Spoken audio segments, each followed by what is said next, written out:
औपनिवेशिक काल के दौरान लिखे गए भारत के इतिहास का प्रारंभ सिंधु घाटी सभ्यता से होता है। ये झूठ फैलाया गया कि जब इस सभ्यता का अंत हुआ तब आर्यों ने भारत पर आक्रमण किया और उन्होंने वेदों की रचना की। आधुनिक इतिहासकारों और पुरातत्वविदों का प्रतिपादन है कि हमारे पास 500 ईसा पूर्व से पहले का कोई भी सही कालानुक्रमिक इतिहास नहीं है।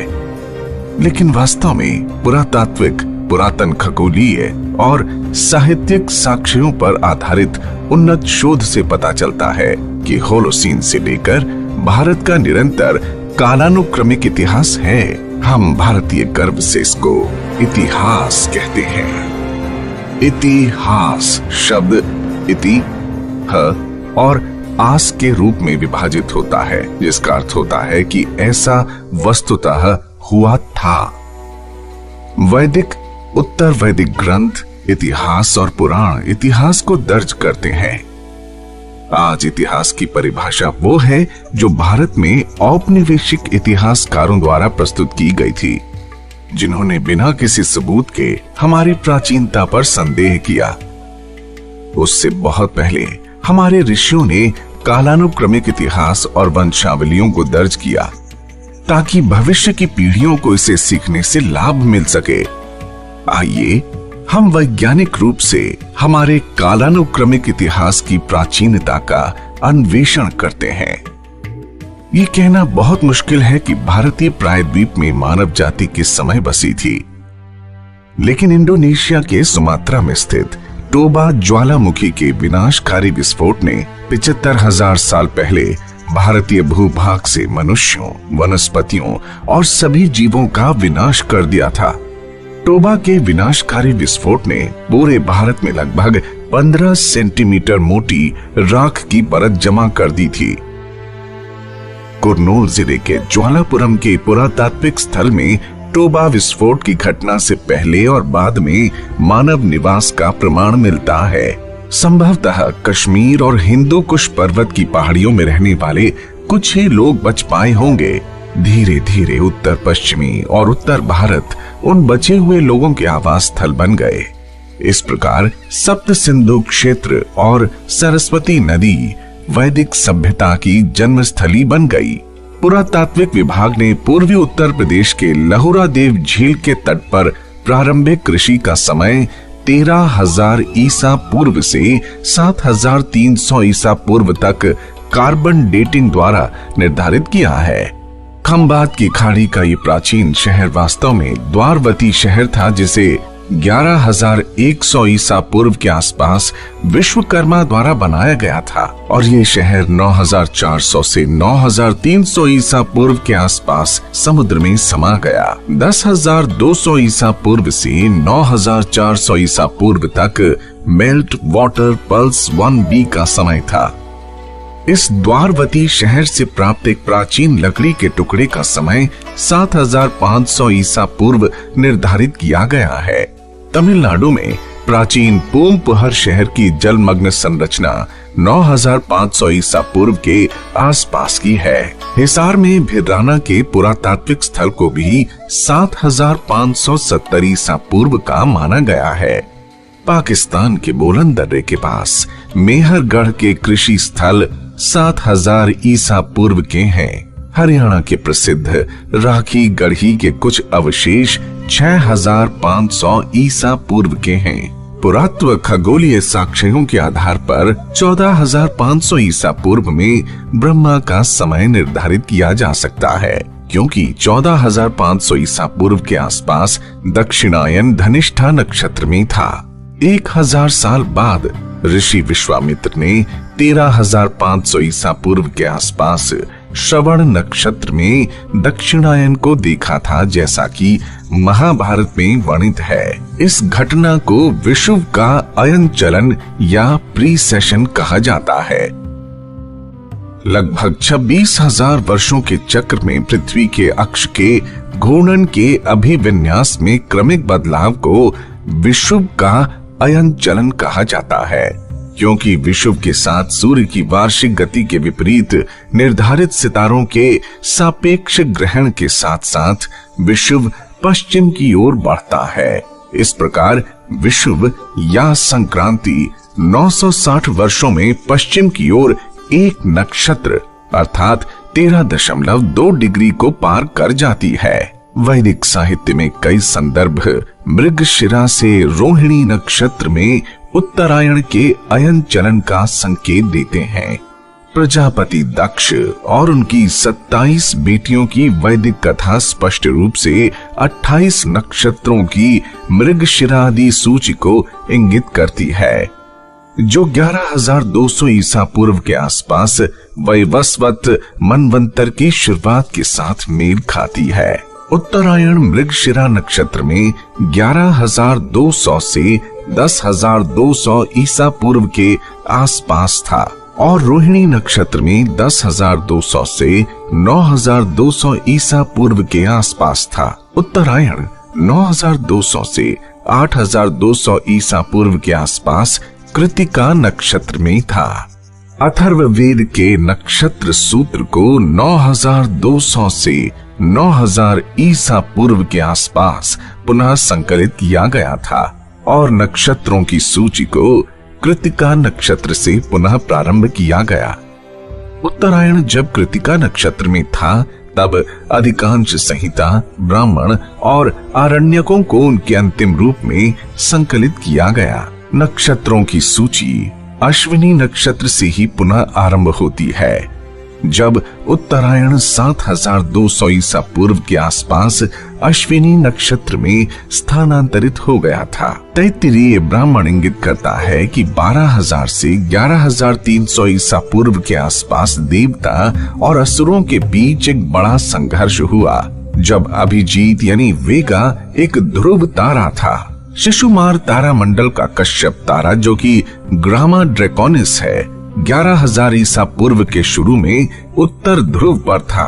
ये 8,800 से 8,700 ईसा पूर्व के आसपास भी उत्तर ध्रुव पर था। शिशुमार तारा मंडल का सिर इस दौरान उत्तर ध्रुव पर था। तमिल संगम साहित्य हमें सूचित करता है कि ऋषि अगस्त्य ने 11,250 ईसा पूर्व के आसपास पहला संगम बुलाया था। कैनोपस तारा कन्याकुमारी में रहने वाले लोगों को 11,000 से 10,000 ईसा पूर्व के आसपास पहली बार दिखाई दिया, जिन्होंने इस तारे का नाम अगस्त्य रखा। कश्मीर घाटी एक हिमरूप यानी ग्लेशियल झील थी, जिसे ऋग्वैदिक काल में सतीसर के नाम से जाना जाता था। यह हिमरूप यानी ग्लेशियल झील 12,700 से 11,500 ईसा पूर्व के आसपास मेल्ट वाटर पल्स 1 की अवधि के दौरान निर्मित हुई। वराहमूल यानी बारामूला दर्रा हिमनदों यानी ग्लेशियर्स के पिघले हुए जल को रोक रहा था। नीलमत पुराण दर्शाता है कि कश्मीर घाटी एक बड़ी झील थी, जो वैवस्वत मनवंतर के दौरान आवासीय स्थल के रूप में विकसित हुई। 11,200 ईसा पूर्व के आसपास लगातार बारिश के बाद और विशालकाय उल्कापिंड के पृथ्वी से टकराव के बाद आए बड़े पैमाने पर भूकंप ने बारामूला दर्रे को खोल दिया था और सतीसर का पानी कश्मीर घाटी से बाहर निकल गया, जो मध्य, सिंध और गुजरात क्षेत्रों में भयंकर बाढ़ का कारण बनी थी। यह विनाशकारी बाढ़ वैवस्वत मनु के शासन काल में आई थी। वैदिक सरस्वती नदी की उत्पत्ति बद्रीनाथ के पास प्लक्ष प्रस्रवण में हुई थी और ये पृथुदक अर्थात पेहोवा तक बहती थी। इसके बाद वैदिक नदी सरस्वती ने कुरुक्षेत्र से दक्षिण पश्चिमी दिशा पकड़ी और हिसार, सांभर झील, पुष्कर और जोधपुर से प्रवाहित होते हुए कच्छ के महान रण तक बहने लगी। 11,200 ईसा पूर्व में बड़े पैमाने पर भूकंप के कारण सरस्वती ने अपना मार्ग बदल लिया और कुरुक्षेत्र, सिरसा से कालीबंगा और अनूपगढ़ तक पश्चिम की ओर बहना शुरू कर दिया। सतलज, यमुना और दृष्टवती सरस्वती की प्रमुख सहायक नदियां थीं। सतलज ने लगभग 14,500 से 13,000 ईसा पूर्व अपना मार्ग बदल लिया। भारतीय प्रौद्योगिकी संस्थान IIT कानपुर ने OSL पद्धति के आधार पर 13,000 ईसा पूर्व में सतलज नदी के पुरातात्विक मार्ग को दिनांकित किया। यमुना और दृष्टवती सरस्वती नदी की सहायक नदी बनी रहीं। वैदिक काल में यमुना की 2 धाराएं थीं, यमुना की एक धारा पश्चिम की ओर बहती थी और सरस्वती में विलीन हो जाती थी, जबकि एक अन्य धारा पूर्व की ओर बहती थी और प्रयाग में गंगा नदी में विलीन हो जाती थी।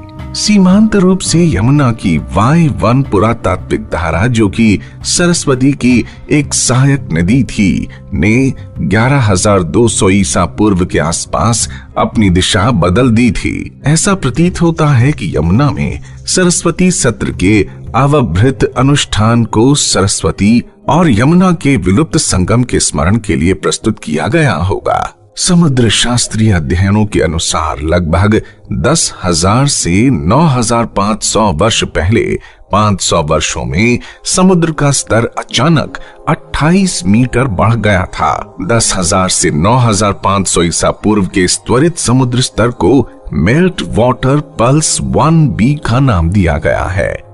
इस बात की अत्यधिक संभावना है कि मेल्ट वाटर 1B के अंत में कैम्बे की खाड़ी में द्वारावती शहर 9,400 से 9,300 ईसा पूर्व के आसपास समुद्र में समा गया था।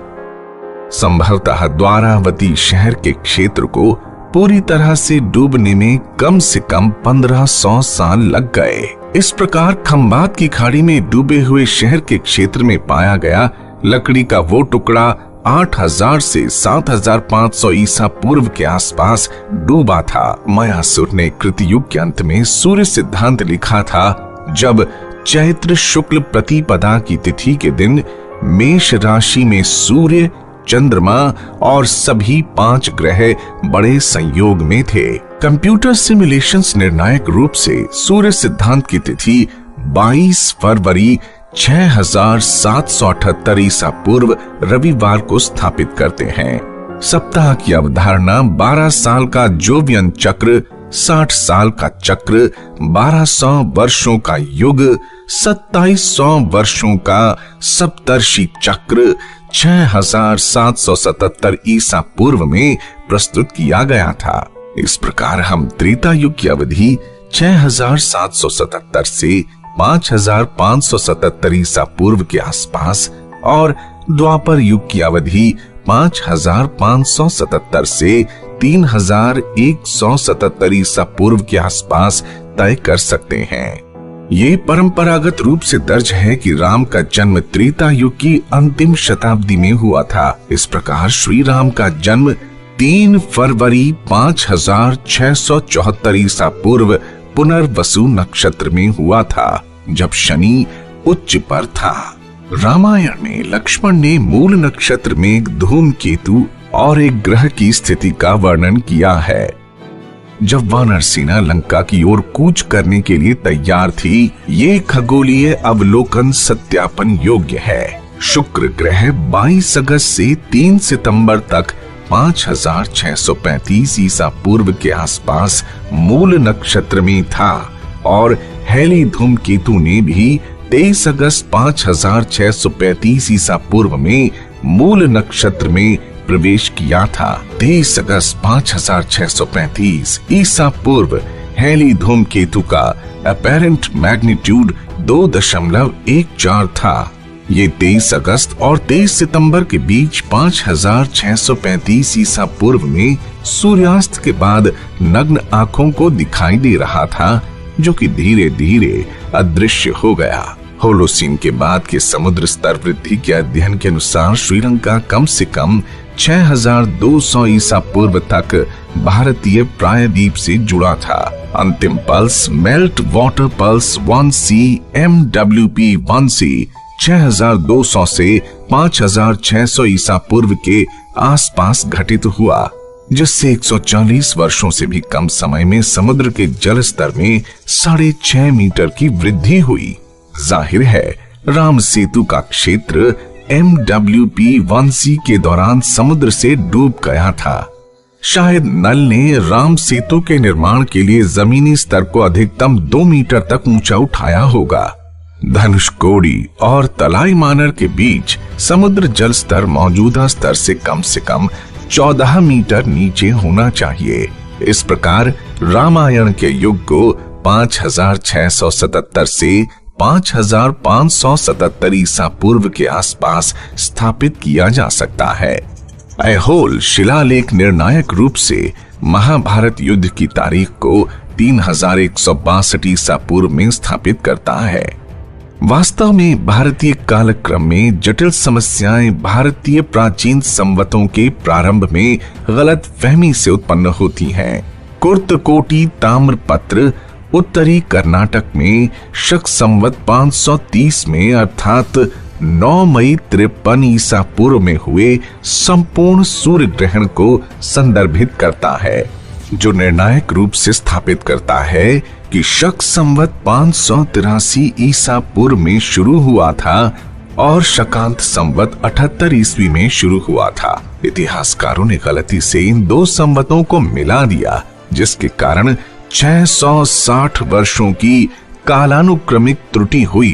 तालगुंडा के प्राणेश्वर मंदिर में पाए गए दो समकालीन तांबे के प्लेटों में से एक प्लेट को शक संवत में और दूसरे को शकांत संवत में दिनांकित किया गया है। 660 वर्षों की इस त्रुटि के अलावा बाद में जैन इतिहासकारों ने अनजाने में मौर्य राजा चंद्रगुप्त के साथ भद्रबाहु के एक शिष्य उज्जैन के राजा चंद्रगुप्त की पहचान की, जिसने महावीर को बुद्ध का समकालीन बनाया। वास्तव में बुद्ध ने महावीर निर्वाण के 675 वर्ष पहले निर्वाण प्राप्त किया था।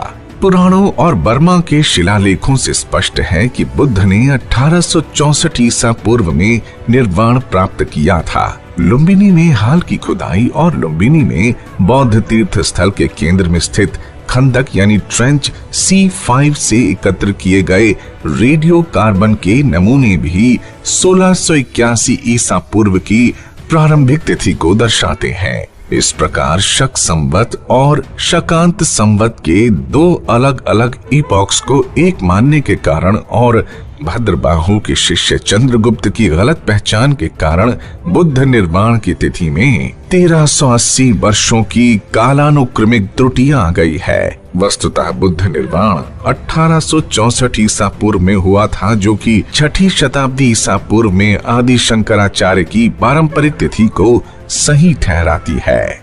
वेद वीर आर्य द्वारा किए गए संपूर्ण शोध कार्य को दो पुस्तकों में प्रस्तुत किया गया है। The Chronology of India from Manu to Mahabharata, The Chronology of India from Mahabharata to Medieval Era। चूंकि बुद्ध निर्वाण की तिथि में परिवर्तन पूरे विश्व काल क्रम को प्रभावित करता है, इसलिए The Origin of the Christian Era, Fact or Fiction नामक तीसरी पुस्तक में पश्चिमी काल क्रम के मानकों पर चर्चा की गई है। वास्तव में यूरोपीय ईसाई विद्वानों ने स्वतंत्र रूप से बिना कोई प्रमाण प्रस्तुत किए 1 ईस्वी को ईसा मसीह के जन्म वर्ष के रूप में मान लिया। इसलिए इस पुस्तक में प्रमाणित किया गया है कि ईसाई संवत विश्व काल क्रम के मानक के रूप में स्थापित करने योग्य नहीं है। पश्चिमी काल क्रम को ऑगस्टस के समय तक ईसाई संवत के इपॉक का उल्लेख किए बिना ठीक करने की वास्तविक आवश्यकता है। बेबीलोन में प्राप्त वीनस टैबलेट स्वतंत्र रूप से खगोलीय साक्ष्य प्रस्तुत करता है, लेकिन दुर्भाग्य से विश्व इतिहासकार वीनस टैबलेट की सटीक तारीख को निर्धारित करने में पूर्ण रूप से विफल रहे।